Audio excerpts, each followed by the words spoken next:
네, 이번에는 포괄손익계산서에서 비용의 분류 표시 방법을 한번 보겠습니다.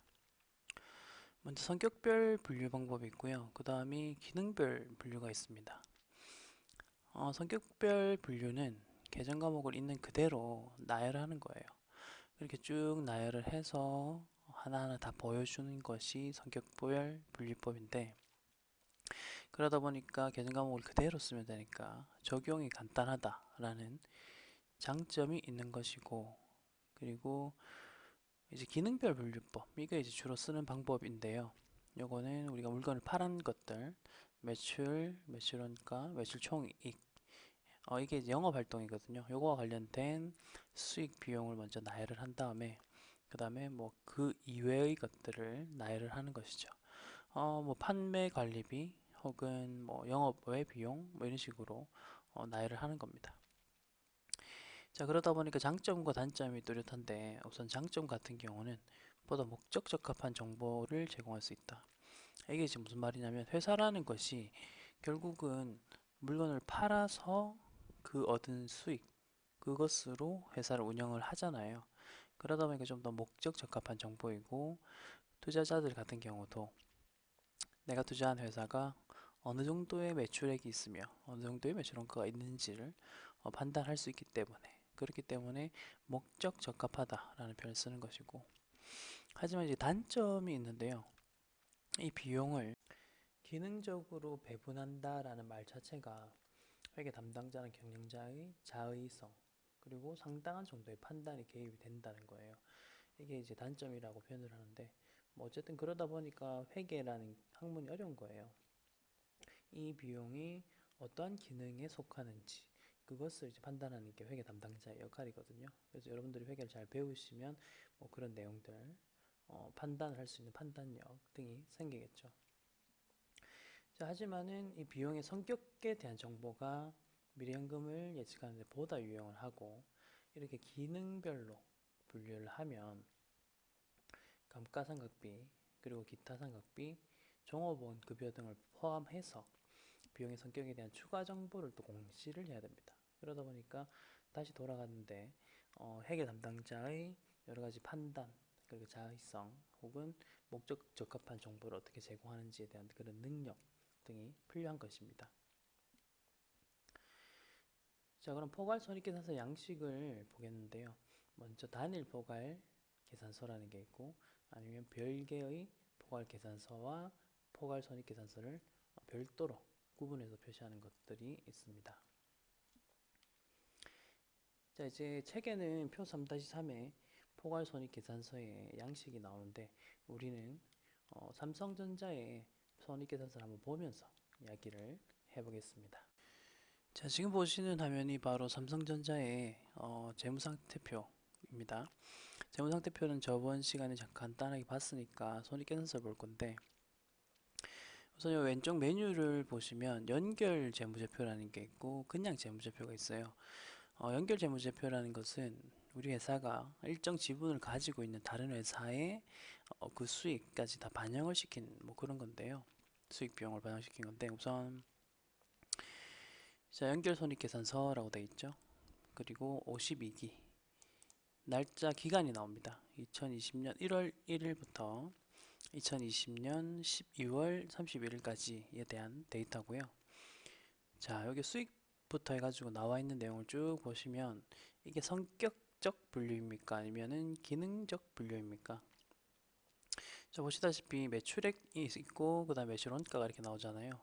이 내용만 보시면은 아시겠지만 이 내용은 바로 기능적 분류라고 볼 수가 있겠죠.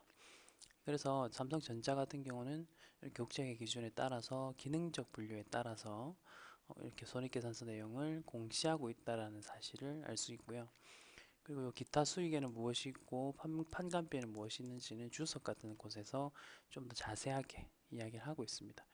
보시다시피 또 뭐 지분법이 나중에 더 배울 것이고, 금융수익과 금융비용도 따로 이렇게 기능적으로 나와 있습니다. 자, 법인세 비용 차감 전 순이익이라는 말은 법인세 비용을 빼기 전에 남아있는 이익이다 라는 뜻입니다. 그래서 우선 이익의 순서 정도는 기억을 좀 해주시는 게 좋은데, 맨 처음에 나오는 이익이 매출 총이익입니다. 이거는 물건을 판매함으로써 발생한 이익이고, 그 다음에 급여나 뭐 그런 것들, 감가상각비 이런 것들을 빼고 나오는 게 영업이익입니다. 이 영업이익은 영업 활동을 통해서 발생한 이익이다 라는 뜻이고, 그리고 그 이외의 수익과 비용 등을 더하고 빼고 하면 법인세를 빼기 전의 이익인 법인세 비용 차감 전 순이익이라는 게 나옵니다. 자, 그리고 괄호 해가지고 손실해 놨죠. 회계에서는 이제 괄호라는 표시는 마이너스라는 뜻입니다. 마이너스라는 뜻이고, 이 금액이 만약에 마이너스이라면 괄호로 그 숫자가 표시가 되어 있을 겁니다. 지금 괄호가 없다는 말은 이건 이익이 났다는 뜻이에요. 자, 그렇게 이제 법인세 비용을 빼고 하면 계속 영업이익이라는 게 나오고, 최종적으로는 당기순이익이라는 게 이렇게 나옵니다. 자, 그리고 밑에 부분 보세요. 아까 전에 PPT에서 이야기했었던 건데, 연결 손익계산서다 보니까 지배기업의 소유주에게 기속되는 당기순이익은 얼마이냐, 그게 금액이 나오고요. 그 다음에 비지배 지분에 귀속되는 당기순이익은 얼마인지 이렇게 나오고요. 자, 그리고 이제 주당순이익이라는 말은 주당이익이라 되어 있는데, 이건 주식수로 당기순이익을 나눈 겁니다. 뭐 그런 식으로 나오는 거고. 자, 그 다음에 이름 잘 보세요. 여기는 연결 손익계산서라고 되어 있고요. 아래쪽 가보시면 포괄이라는 단어가 들어가 있습니다. 아까 포괄 손익계산서의 뜻이 무엇이었냐 하면, 포괄, 그러니까 기타 포괄 순익, 그 카테고리에 해당되는 내용들을 표에다가 넣은 거고, 아까 제가 기타 포괄 손익은 미실현이라고 했었죠. 자, 그래서 보시면 당기순이익이 아까 위에서 나왔었죠. 그 이외에 밑에 이제 연결됩니다. 기타 포괄 손익이라는 항목을 넣고 이 내용들을 보시면 다 미실현 난 것들이에요. 미실현 난 것들이지만 여기 같이 공시를 해주면 보다 목적 적합하고 정보가 또 유용해지니까, 그렇기 때문에 아래쪽에 기타 포괄 손익과 관련된 내용들이 쓰여져 있는 거죠. 그렇게 해서 총 포괄 손익이 계산이 되는 겁니다. 이렇게 하면은 정보용자들 입장에서는 미실현된 부분은 이런 내용들이 있구나 라는 사실을 알 수 있기 때문에 보다 좀 더 유용하죠. 그래서 주식 투자하시는 분들 같은 경우는 이런 부분까지도 다 감안을 해서 투자를 하는 것입니다. 자, 그 다음에 주석을 한번 가보시면, 주석에는 뭐 여러 가지 정보들이 있다라고 했는데, 주석에서는 손익과 관련된 정보들을 같이 한번 봅시다. 네, 여기 내려가 보면 금융자산은 뭐 어떤 식으로 측정하는지가 나와 있고, 이건 다 회계 기준에 나와 있는 내용들을 그대로 옮긴 거예요. 근데 이 삼성전자라는 회사가 국제회계 기준에 맞춰서 거기서 제시하는 방법대로 회계 처리를 했다. 그래서 어떤 방법을 따랐느냐, 뭐 그런 내용들이 나오는 거고. 여기 보시죠. 금융자산 중에서는 이제 기타 포괄 손익에 들어가는 그런 금융자산들이 있어요. 이것도 이제 금융자산 가서 배우실 거고. 그런 식으로 이제 다 어떤 회계 방식, 회계 처리 방식을 이용했는지가 이렇게 나오고 있고요. 우선 손익계산서 내용을 한번 보겠습니다. 법인세 이야기가 또 나오네요. 자, 법인세 비용이라는 이 항목이 바로 아까 손익계산서에 나왔기 때문에 여기 다 적어놔요. 단기법인세와 이연법인세로 구성된다. 여러분들이 이제 회계를 좀 제대로 배웠다라고 한다면 이런 내용을 읽었을 때 무슨 말인지 이해가 되시겠죠. 자, 법인세는 기타 포괄 손익이나 직접 인식하며 뭐 이런 식으로 이를 제외하고는 단기 손익. 아까 기타 포괄 손익이란 손익이 있었고 단기 손익이란 손익이 있었잖아요. 그래서 그런 것들을 구분해서 됩니다. 라고 돼 있고, 그 다음에 법인세 비용은 어떻게 측정되느냐 하면 세법에 기초하여 세법에 따라서 바꾸는 거다. 여러분, 이게 아셔야 될 게 회계 기준은 법이 아닙니다. 그냥 회계 기준이잖아요. 세법은 우리나라에서 만든 거고, 그래서 이게 두 개가 좀 갭이 있어요. 그래서 그 갭을 어떤 식으로 조정했는지 뭐 그런 내용들이 나오는 거죠. 자, 그리고 수익의 인식도 손익계산서와 좀 관련된 거죠. 그래서 수익은 어떠한 내용으로 구성이 되어 있는지가 나오는 것이고, 그리고 이건 수익을 인식하는 기준들입니다. 그런 내용들이 여기 다 나와 있고, 주당 이익에 대한 내용도 회계 기준에 있던 내용들을 주석에다가 다 적어놨죠.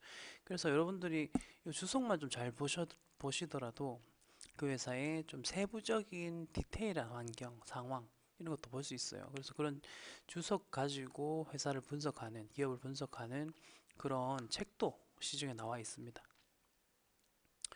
자, 수익 인식할 때는 또 반품과 관련된 이야기도 이렇게 적혀 있죠. 그래서 여러분들이 회계를 공부할 때는 책을 가지고 공부하시는 건 당연하지만 이 결국은 이 책이라는 것들이 전부 다 뭐냐면 이 회계 기준을 책에다 다 넣어놓은 거예요. 그리고 예시를 들면서 여러분들이 좀 더 이해할 수 있게끔 구성을 해서 쓴 게 책이거든요. 그래서 어쨌든 모든 회계책은 회계 기준에 따라서 회계 기준을 바탕으로 해서 그 책들이 쓰여져 있다는 것을 한번 알아주시기 바랍니다. 그래서 법인세와 관련된 것도 이렇게 내용들이 다 나옵니다. 그래서 연결회사의 과세소득에 대한 법인세는 불확실성이 존재한다. 이런 식으로 돼 있고 뭐 여러 가지 내용들이 나오죠. 근데 이걸 다 종합적으로 이해를 하기 위해서는 여러분들이 이제 회계를 배운 이후에 법인세, 소득세, 부가세 이 3법을 또 공부를 하셔야 돼요. 그렇게 해야지만 종합적인 내용, 틀이 좀 이해가 될 겁니다. 그리고 회계에서 말하는 계산하는 세법 방식과 세금 방식과 세법에서 계산하는 세금 금액이 다를 수밖에 없는 이유는 회계의 목적과 세법의 목적이 다르기 때문이에요. 우리 회계 목적은 첫 시간부터 배웠어요. 정부 용자들에게 유용한 정보를 제공하는 거잖아요. 우리 회사에, 우리 기업의 정보를 유용하게 만들어서 제공을 하는 게 그 목적이 회계고, 세법은 목적이 완전 다르죠. 왜냐하면 정부가 어떻게 하면 이 회사의 세금을 확실하게 정확한 금액으로 과세를 할까가 그 세법이잖아요. 그러다 보니까 아무래도 세법은 조금이라도 더 회사에 세금을 많이 가져가고 싶어 하는 것이 있거든요. 하지만 회계는 이익을 어떻게 하면 좀 더 높게 책정할 수 있을까, 아니면 정확하게 책정할 수 있을까, 이런 목적의 차이가 좀 있어요. 그러다 보니까 이제 생기는 그 갭이 나오는 것이고, 그리고 법인세에서는 이제 세무조정이라는 과정을 거쳐서 조금 과세소득 혹은 세금 금액이 조금씩 달라질 수가 있다는 거죠. 자, 방금 보셨던 것처럼 포괄손익계산서를 얘는 여러 가지 양식이 있는데 당기순손익과 기타 포괄손익을 구분하는 방법 두 가지, 비용을 어떻게 분류하는지, 그리고 뭐 법인세 효과 반영 방법, 재분류 조정의 표시 방법이 여러 가지가 있고 이것들을 조합을 하면 최대 16가지의 방법이 나온다라는 뭐 그런 일반적인 이야기고요.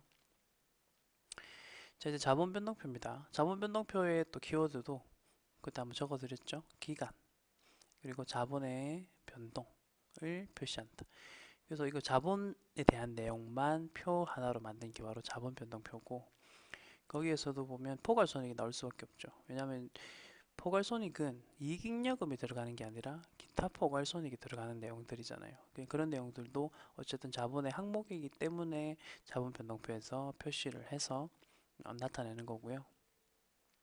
그 다음에 나중에 회계정책의 변경, 오류 수정에 대한 내용을 배울 건데 그때 어떤 효과가 발생하는지, 그리고 재무제표를 지금 정책 변경되고 전교류 수정을 함으로써 제작성을 하게 되죠. 제작성한 효과, 그 다음에 소유주의 출자와 관련된 내용, 그 다음에 뭐 장부금액의 조정 내용, 기중 장부금액의 자본 내용이에요. 이거 자본의 변동금액, 이런 것들이 나오는 게 바로 자본변동표입니다. 자, 그래서 자본변동표 양식도 이렇게 나오는데 이것도 삼성전자 거를 보면서 이야기를 해봅시다.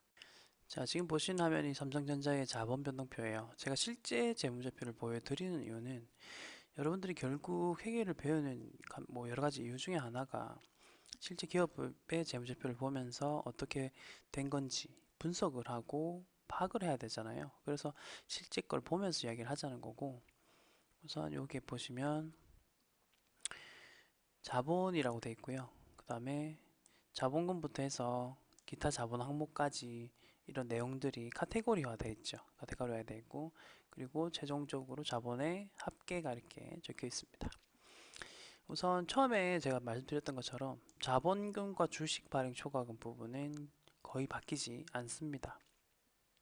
그리고 이거 자본금이란 카테고리, 그 다음에 주식 발행 초과금이란 카테고리는 다른 말로 하면 이제 자본 잉여금 카테고리라고 하고, 그 다음에 이익잉여금 같은 경우는 우리가 손익계산서에서 나온 당기순이익이 반영되는 카테고리. 그리고 여기서는 이제 기타 자본 항목이라 되어 있는데 이 카테고리에 우리 기타 포괄손익 누계액이라든지 뭐 그런 것들이 반영이 되는 거고요.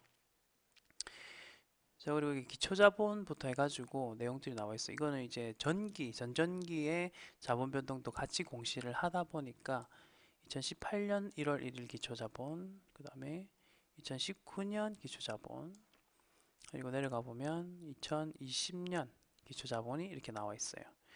그리고 각각의 카테고리들이 보이고, 그 다음에 이제 어떤 효과, 정책 변경에 대한 효과로 인해서 변경된 금액, 그리고 그거에 따라서 수정했을 때 기초자본이 어떻게 바뀌는지, 그리고 단기순이익이 발생을 함으로써 지금 이만큼 단기순이익 발생했죠. 이게 어느 카테고리냐면 이익잉여금 카테고리에 있죠. 그러니까 여기 들어간다는 거를 나타내는 거고, 그 다음에 뭐 기타 포괄손익과 관련된 카테고리 여기도 있죠. 이건 이쪽 카테고리 있죠. 제가 아까 말씀드린 것처럼 기타 자본 항목에 들어가 있다는 거 이렇게 확인이 가능하고, 지금은 세세하게 설명 안 드리는 거예요.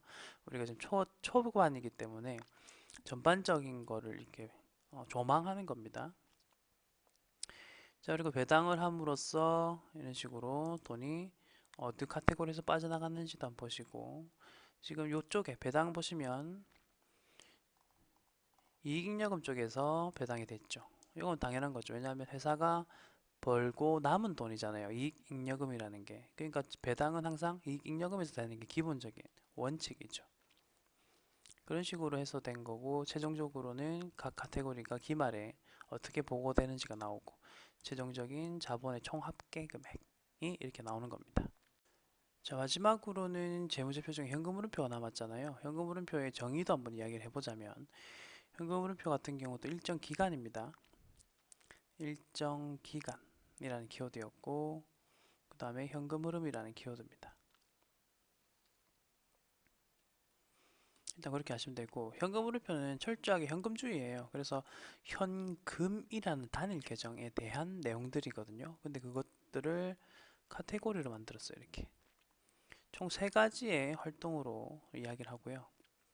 영업활동, 투자활동, 재무활동이라는 이야기를 하고, 이제 현금흐름표에서 말하는 영업활동은 물건을 사고 팔면서 현금흐름, 그리고 현금흐름표에서 말하는 투자활동은 우리가 초창기에 배웠던 거랑 조금 미묘하게 다를 수도 있지만, 여기서 말하는 투자활동은 고정자산을 매입할 때 혹은 처분할 때 발생하는 거.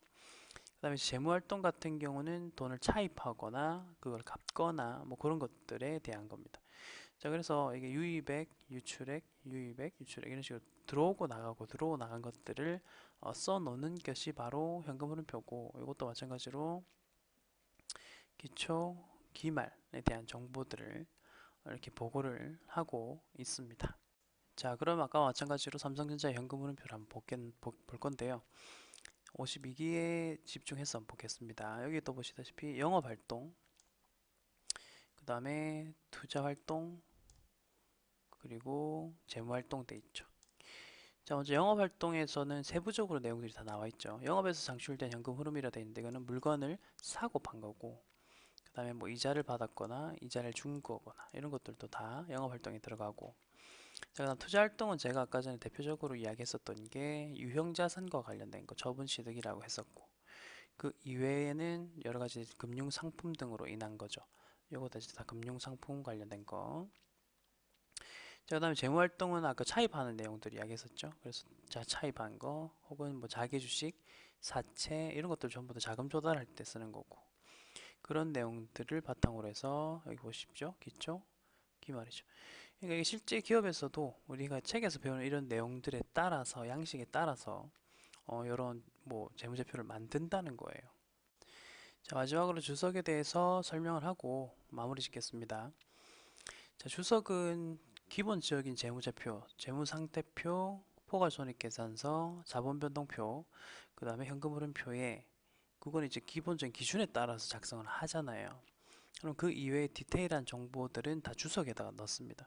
그래서 이제 그런 정보들을 나타내는 게 주석이고, 영어로는 이제 풋노트라는 표현을 쓰고요.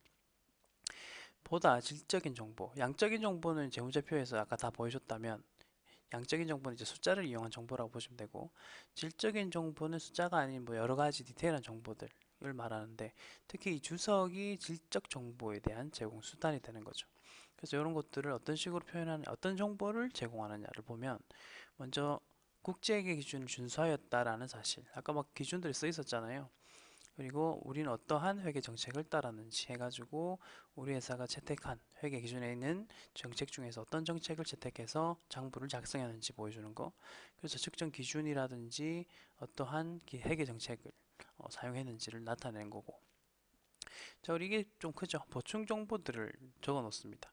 그래서 아까 일반적인 재무상태표나 손익계산서를 보면 큼직큼직한 카테고리 위주로 정보들을 보여줬다면, 주석에 들어가면 그럼 그 숫자가 어떠한 방식으로 나왔는지를 나오는 거죠. 그리고 이것은 재무제표에 배열된 순서 혹은 표시된 순서에 따라서 표시를 해주는 거죠. 그렇게 해야지 정보용자들이 재무상태표나 손익계산서를 보면서 주석에 왔다 갔다 하면서 순서대로 볼 수 있고, 물론은 그 주석이나 재무상태표 모두 컨트롤 F 기능을 이용하시면 기본적인 내가 원하는 정보들 있죠. 그것들을 검색해서 사용할 수 있습니다. 확인해 볼 수 있어요.